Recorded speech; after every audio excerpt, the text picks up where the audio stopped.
Да, знаю. Да. Ну, я слышал. Да, в курсах сталкивался с таким. Да, сталкивался. Да, это получается некоторые конторы, которые разводят людей на деньги, либо иные сферы, там, компании и так далее. Ну, представляю. Финансовая пирамида – это мошенническая схема, если я не ошибаюсь. Да. Да. Да, правильно. Финансовая пирамида я знаю, но не участвовал и не желаю.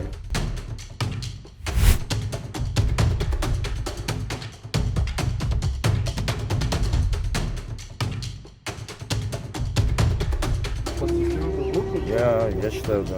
Ну, вы знаете, я слышал, да, основная проблема в том, что человек, который хочет поучаствовать в такой пирамиде, должен понимать, что люди, предлагающие ему финансовый доход, да, он должен задавать вопрос, а почему они просто на нем не зарабатывают? То есть зачем этой пирамиде деньги этого человека?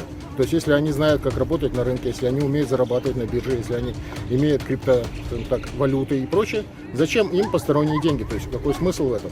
Любой человек должен просто задать себе вопрос. Если они хотят заработать деньги на нем, значит они не зарабатывают на рынке. А если они не зарабатывают на рынке, значит потеряют свои деньги.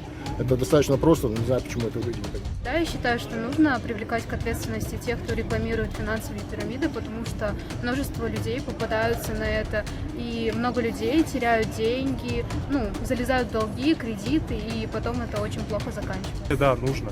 Но бывают некоторые блогеры, например, которые рекомендуют своим подписчикам пирамиды. Многие люди в сельских округах, которые многие не знают, они в основном попадают. Я об этом не наслышан, я знаю. Если мошенничество, то да. Считаю, что да. На 1000% согласен, да.